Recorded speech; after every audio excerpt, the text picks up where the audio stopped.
Hello, guys, and welcome back to Joe's Ventures. And today we're going to be taking a look at the Dominion Bios. It's the Dominion Biosyn Expansion. So, a really interesting expansion. They just announced it the other day, and we've got to get stuck into this one. So, we're going to watch the little trailer that they're talking about here.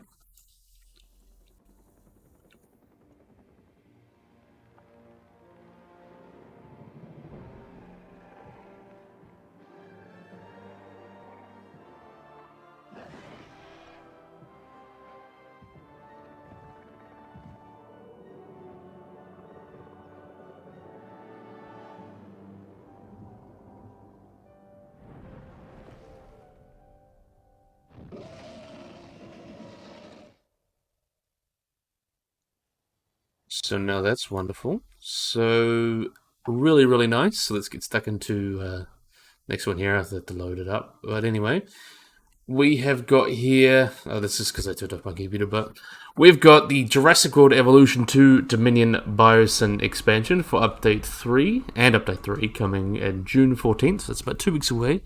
I feel like it's a bit wide distance that they've announced it because normally it's like a week or so. But they've really announced it 2 weeks ahead, so I feel like there's something up there as we'll get into. But anyway, let's have a read through there. So, welcome, park managers, to our biggest DLC yet. So, introducing the Jurassic World Evolution 2 Dominion Biosyn Expansion is coming the 14th of June. June, for $15.99, $19.99, or pounds or American dollars, all that. So, what's very interesting that doesn't only give us new dinosaurs, we get a new campaign and basically a new building theme, and I'm really starting to get stuck into that. So, the Rise of Biosyn Valley is yours to discover in an original campaign where you immerse yourself in new and exciting gameplay mechanics and marvel in all and hitherto unseen dinosaurs and prehistoric reptiles. So let's dive right in and check out what you'll get in our new DLC. So starting off very strongly, we've got all the new dinosaurs. So we've finally got some feathered dinosaurs, which is so awesome. I'm so glad we got them in the franchise. So some truly bizarre, truly incredible feathered dinosaurs are appearing in Jurassic World Evolution 2 for the first time ever. You'll learn more about these in the coming days, but now we'll give you all a brief introduction. So we're going to be starting off with Pyroraptor, who was the Dino thing. I didn't really cover that because I don't really cover those little things, but recognize this gorgeous plumage, park managers. This week's Dino was none other than Pyroraptor, which is a relative of Velociraptor and Deinonychus. And this intelligent fire thief, Pyroraptor, that's what it means in Latin, is sure to put your park management skills to the test and will be the talk of your guests. So a really interesting animal. I think this is the one here. Look at that. Isn't he beautiful? I like that it's reddish as well. Fits that Pyroraptor. And the feathers actually look pretty good on this guy. I'd say the wings, because I never expect him to get bird wings correctly, but I think the wings look pretty nice on this guy, considering it's supposed to be a design. Really nice that we get to finally see feathers. It'll be really cool to see how people use that in modding as well. So, really cool there. So that's our Pyroraptor. Next feathered dinosaur, we've got Therizinosaurus, a very cool dinosaur. Very different from how it actually looks, though. So, Therizinosaurus is a fierce, territorial foliage grazer, spouting feathers across its imposing stature. With elongated forelimbs and curved claws, this ancient dinosaur, her name means scythe lizard, has an intimidating appearance.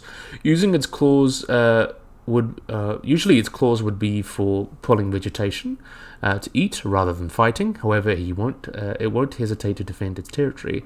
So I like this really cool interpretation that looks like the movie and the game's going for, that these guys are aggressive, but they're not like gentle giants. These herbivores can be aggressive again, like a lot of the things talk about, like elephants can be aggressive. Hippos kill the most people on Africa out of any other vertebrate, pretty much. So it really dispels that all gentle giant herbivore, It shows that herbivores can be territorial and dangerous, which is very true. And one thing is also, Therizinosaurus is a cool dinosaur. It was recently in Prehistoric Planet, which I've fallen in love with. I'm thinking of doing a review of that, but I just wanted to get hit by Apple with any random things, but I love that series to death. But enough about that. We'll talk about Jurassic World Evolution 2, of course. But I really do enjoy that we have a dinosaur like this, hopefully giving us different behaviors, and it looks so much different. And Therizinosaurus is just an interesting dinosaur in general. And I like the... I obviously wish it was a lot more feathered. We don't know too much about what the head and stuff looked like, but I like the little bit bulkier head, mostly because Therizinosaurus is reconstructed off a lot of... its relative, like Northronicus, which is known slightly better. We usually get a very thin head, but I kind of like this more bulky interpretation. I think that actually looks kind of nice. I'm a big fan, so yeah. Like the Therizinosaurus. And now we've got our first non-dinosaur. So we've got our oldest prehistoric species in Jurassic World Evolution. We've got Dimetrodon. So Dimetrodon is the oldest prehistoric species we've added to Jurassic World Evolution 2, and becoming extinct several million years before the dinosaurs first appeared. So these guys were around in the early Permian, so I think about 290, 280 million years ago. So that was long before the end extinction of the Permian, which wiped out a lot of the relatives of this guy, the synapsids.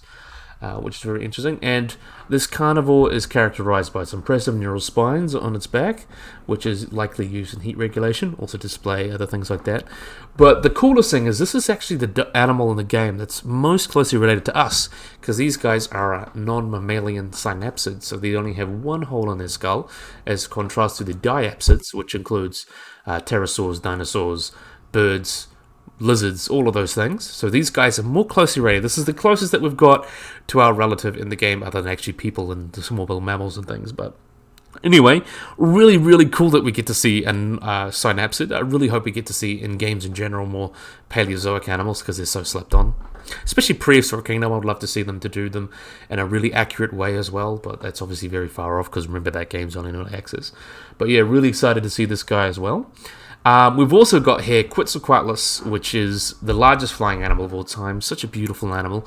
And I really like that they added the pycnofibers as well, and I think that's come out rather beautifully. So let's talk about last... Oh, I will have a look at the images here, I forgot. So here's a better image of the Dimetrodon. Here's another good image of the Quetzalcoatlus, as you can see here. You can see the pycnofibers pretty well on there. So yeah, this is Quetzalcoatlus. So that's last but certainly not least, we've got one of the largest flying animals of all time, Quetzalcoatlus, which is a towering pterosaur with a massive wingspan, so about 12 meters, I believe, is some of the larger estimates, 10 to 12 meters. And this will require several aviary domes in order to satisfy its territory and environmental needs. So I think up to 4 has been mentioned. And with its sheer size and long, sharp beak, makes it a dominating force in the air. So that'll be very interesting to see as well, because it's a very big animal, of course. It's also got the pycnofibers, so hopefully we'll get more feathered stuff in the future. And it'll be really cool to open up, because Astarchids, there's a lot of really cool large Astarchids, like Quetzalcoatlus, is another great example of a cool animal that could be used on that rig. So kind of cool to see if we can get other really cool larger Astarchids in the future. There's quite a few of them, like Quetzalcoatlus is a great example. But yeah, really, really awesome. And this is going to be our 4 new animals. So we've got 4 new animals, and I think 4 or 5 more variants. Or something like that, a few more variants. So this is the new dinosaur variants and skins. So with the Jurassic World Evolution 2 Dominion Biosyn Expansion, we're also introducing 6 new dinosaurs and 2 brand new variants based on iconic dinosaurs from Jurassic World Dominion. So make your Giganotosaurus more frightening with its new 2022 variant, and experience the wonders of the new Dreadnoughtus 2022 variant. So if you thought the sauropods were bigger before, they're even bigger now. So we've got Dreadnoughtus is quite large. So this is our Giganotosaurus. Let's see if I can get the right one. There's a good look at our Giganotosaurus. So this really clearly fits a lot more with the Dominion one. And I think it's quite cool. Like, it's quite accurate to the movie. It's obviously not accurate to the animal, but really, really nice. And it's nice to give more love to animals like that. And then we can see here, this is the, well, I want to find the Dreadnoughtus. Where's it? There it is. So I'll move that here. So this is the new Dreadnoughtus variant, and apparently it's going to be larger than the normal Dreadnoughtus. It looks very much better than the weird, like, moose thing it's got here. But this looks much more like a realistic Dreadnoughtus. If I was to go into the paleo accuracy, I think there's a few things that I'd definitely change, but that would be very nice for a basis on a paleo edit. So, yeah, really, really nice. It fits the movie quite well. It's got really thick front legs for Dreadnoughtus. But yeah, pretty nice. I'm a big fan. And apparently it's going to be much bigger, so that'll be very interesting to see. So that's our two variants. We get the Dreadnoughtus and Giganotosaurus. And we're also rolling out two new skins for T.rex, which is the Scarred 2022 one, as you can see here. And here. So this is the one with scars on it. And then we're also getting a feathered one, apparently, so that's really cool. I really hope more animals get the feather gene. I'd really like to see like Velociraptor get one, Pterodon, all of the pterosaurs, so really anything that should have feathers should get a feather gene. So like the ornithomimids, I think that'd be really awesome. That would be cool. And they've been modeled to fit like that Dominion version, and it says it's perfect to match up against your new Giganotosaurus variant, which is modeled after its appearance in Dominion. So that 2022 one is kind of based off the old female that's been in the first movie, then in Jurassic World and the other Jurassic World movies. So that's pretty interesting. And finally, we're adding a new 2022 skin for Dilophosaurus and 3 film-based skins for Parasaurolophus that you'll absolutely love. So we'll have a look at those over here. So this is our new Dilophosaurus. Doesn't look too dissimilar from the one in the game already, but it's nice that we're getting another one of these because this definitely look a little bit different. And then we've got the 3 skins here. This is for our Biosyn, because Biosyn's obviously another company, so these guys are making their own version of Parasaurolophus, and I really actually quite like these ones, and the 3 different skins that go with them. It gives you a little bit of variety. Hopefully you can mix and match them. But yeah, really, really awesome. So let's keep talking about these guys. So to go with that, we also have a new campaign. So we can jump into a completely new and immersive campaign, which is to discover the rise of the Biosyn Valley. So I think that'd be really interesting. Almost, I hope it's a continuation, so we get to talk about how Biosyn kind of grew up and things like that, and how it became how it is in the movie. So that'll be interesting. And you'll be taking control as part of this campaign of Biosyn's Valley Research Compound, soon to be seen in Universal Pictures and Entertainment's Jurassic World Dominion. So that's going to be in the movies, and constructing through multiple stages as you play. You'll be working alongside familiar and iconic characters such as Killer Deerings, voiced by Bryce Dallas Howard, Dr. Alan Grant, by Sam Neill. I love Sam Neill. It's nice to see famous Kiwis, all that. Dr. Ellie Sattler is voiced by Laura Dern, and Lewis Douglas by Campbell Scott. So we've got, this is very much reminding me of something like Return to Jurassic Park, so it's really nice that they've managed to get people into that. And much like InGen, Biosyn also extracts dinosaur DNA from amber, and you'll be sending scientists deep into the earth in these amber mines to find the DNA and complete your dinosaur genomes. And as the Valley Research Compounds expands, you'll also get all the new gameplay features that are included in this DLC, which as well. So there's an underground Hyperloop transportation network that'll move people back and forth with while your guests are safely kept inside the invisible fences. So that's really, really cool. There's also new buildings, vehicles, and decorations that will also be available to use in sandbox mode. So we're basically getting these new dinosaur skin variants, all that, and then we're also getting a new campaign. We're also getting a new kind of theme, the Biosyn theme, which I think is very interesting, and also adds. And so this Hyperloop doesn't mean you'd have to put paths on all the time, so you can really create your kind of Site B kind of ones if you guys are into that. And then we've also got the new Chaos Theory levels. So in addition to a new campaign, the Jurassic World Evolution 2 Dominion Biosyn Expansion also creates a brand new Chaos Theory levels of the game, where you work to protect the dinosaurs in a snowy Sierra Nevada region, which is a level inspired by the events in Jurassic World Dominion. And the new dinosaur wrangling mechanic that we'll get into can be used to corral herds of dinosaurs quickly, without the need for tranquilization or transport team. And as your ranch grows larger, dinosaur rustlers will break in and steal the dinosaurs you've been trying to care for, and you'll have to build out your security measures to detect intruders and perimeter breaches and intercept these vehicles before they can make away with the dinosaurs. So I think that's another really cool one. That's more similar to the Jurassic World the level 3 for Isasona, and then the one for Fallen Kingdoms. So it's nice that we're getting one in that style, and there's a lot more less building gameplay and more like actually trying to stop people and things like that. So I think it's really interesting. And I also really like that we're getting this one here, that we're kind of building that Biosyn Valley, because they're probably a very important part of the movie. As you can see, that of the marketing, they're kind of making new dinosaurs as well, since this genetic technology has kind of gone out into the market, and it's not just in a monopoly by Biosyn, InGen, so it's going to be very interesting to see. And that's enough about this new Dominion pack that we've got going on. So we've also got plenty. Wait, I've got to have a look at these pictures first. So you can see this is a better picture of the kind of random dome thing they got going on. And we'll also have a look in here. You can see that these are kind of the new buildings that you get here. You get these like viewing vents that go up and down, and they're connected by hyperloops, so there's no need for paths. And you can see some more of the dinosaurs hanging around there. Very, very interesting. I'm really excited to get stuck into this, and it really gives us a new building theme, so it's very interesting to get stuck into this one. But anyway, we'll talk about what's in Update 1.3. So there's plenty to stick your teeth, claws, and talons into for Jurassic World Evolution 2's Dominion Biosyn Expansion, though along with the DLC we're releasing Update 3, which is a free update for everyone, which is always good. And this update will include several new mechanics and features, as well as bug fixes and quality of life changes. So now we've got... This was covered in another write-up. This is the Chaos Theory maps in Challenge Mode. So, a taste of Chaos Theory is coming to Challenge Mode with a new set of new maps, which are all inspired by the 5 different Chaos Theory scenarios found in the base game, and will put your park management skills to the test. And to read more about them, there you can have a look at the forum post about it.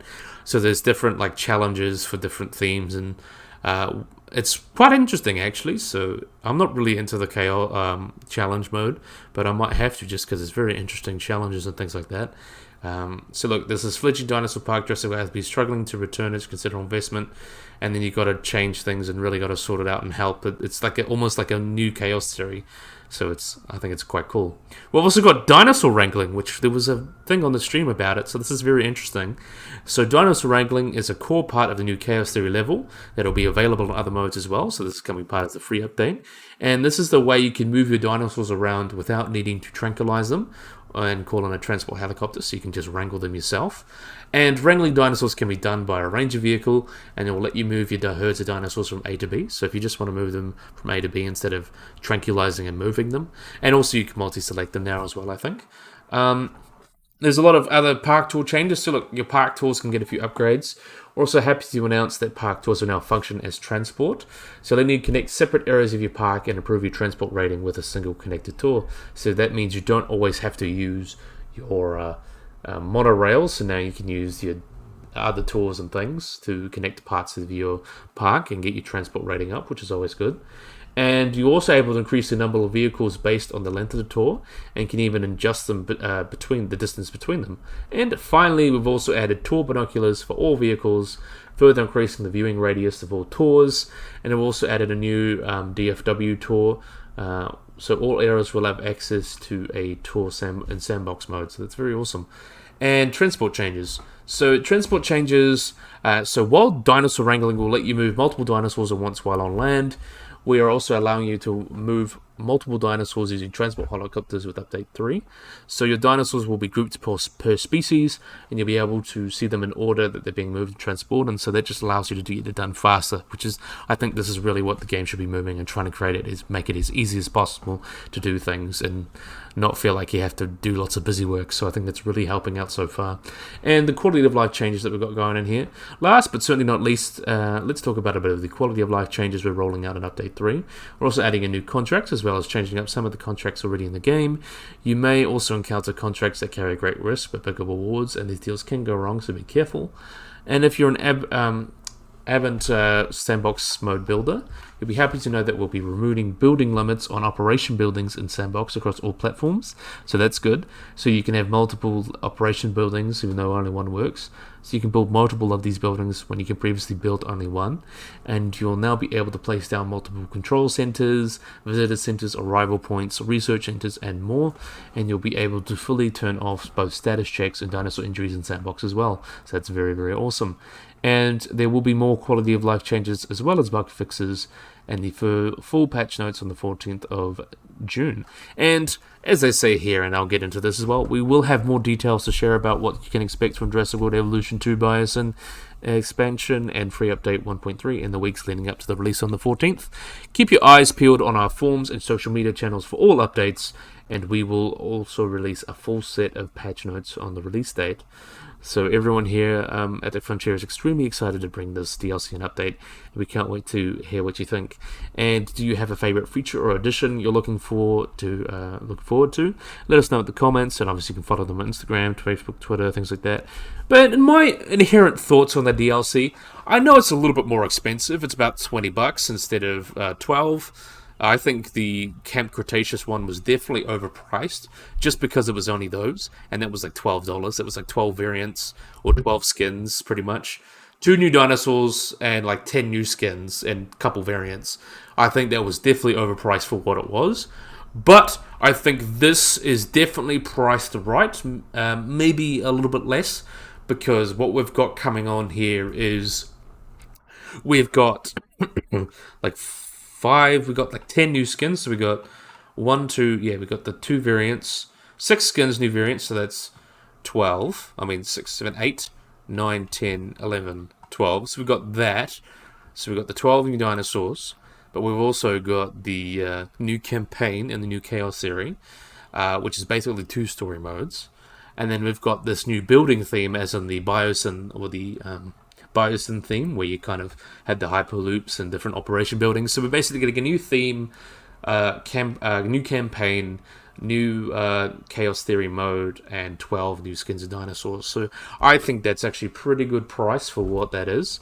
I agree with that, but there's a lot of people been talking about, what about the missing animals? And I'll get into that. So we've got 5 missing animals, and I think we've got a few kind of new skins and variants that I think is definitely worth adding, that I'll put on a list down here. So we've got a Triceraptor, which is actually very important in the plot, I think. Lystrosaurus, Microceratus, Moros, and Oviraptor, which is another couple pair of feathered dinosaurs that I really hope we see. And there's some cool new skins and variants that I think we could get, is the Allosaurus, that looks like the Ballad of, not Ballad of Big Al, I was thinking the wrong thing, Battle of Big Rock, that was a really good one. The Iguanodon as well, the Carnotaurus, that was like the broken horn, that was a really cool skin.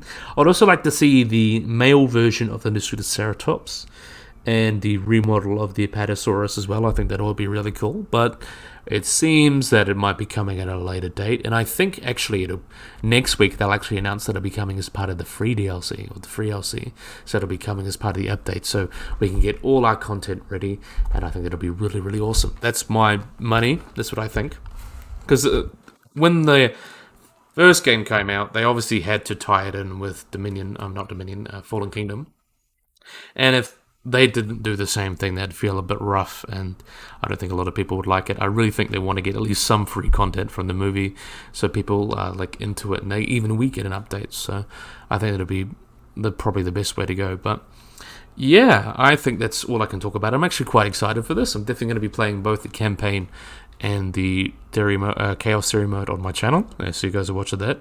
And then I've got also lots of Planet Zoo mod spotlights coming, and there's a couple other games I want to play, but I'm just getting swamped with all this Jurassic World Evolution and Planet Zoo stuff at the moment. But yeah, I think this would be a really great place to end the video, so I really, really, really hope you guys enjoyed this video. I hope you guys like and subscribe. Hope you guys click on that little bell icon in the corner there to get notified or anything. So yeah, hopefully you guys enjoyed this video. Hope you guys like and subscribe, and bye-bye.